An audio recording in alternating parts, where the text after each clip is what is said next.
අපි පොඩි කාලේ ඉඳන් අහපු කතාවක් තියෙනවා ශ්‍රී ලංකාව යනු කෘෂිකාර්මික රටකයි කියන.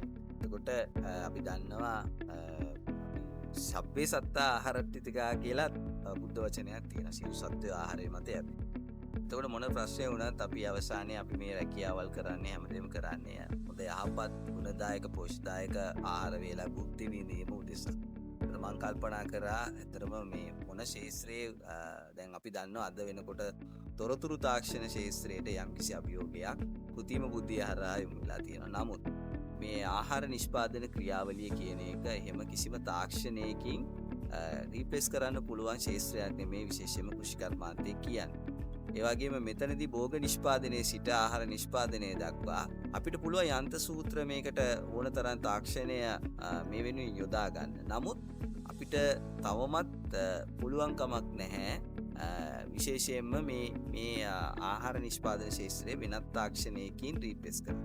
අනිත් අතට අපිට මේ තාක්ෂණය හැම තිස්සෙම මේ කෘෂි තාක්ෂණය භෝග වගාවේ සිට ආහාර නිෂ්පාදන ක්‍රියාවලිය හැම තිස්සෙම යාවත් කාලීන වෙන අලුත් තාක්ෂණයත් එක්ක ගමනක් යන ශාස්ත්‍රයක්.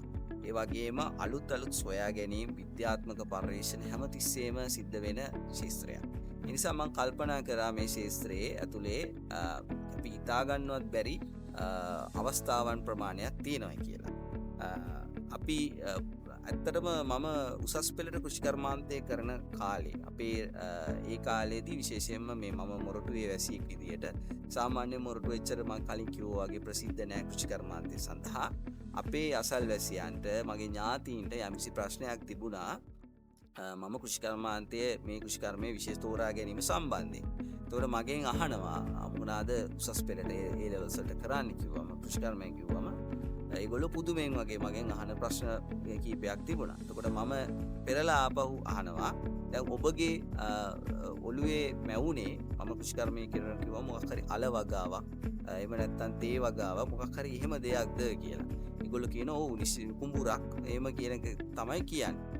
නමුත් මම දැනගෙන මෙතනට මේ විෂයතෝ හදාරන්න ආවේ. ඊට වඩා මේක ඉතාම පුළුල් ශාස්ත්‍රයක්.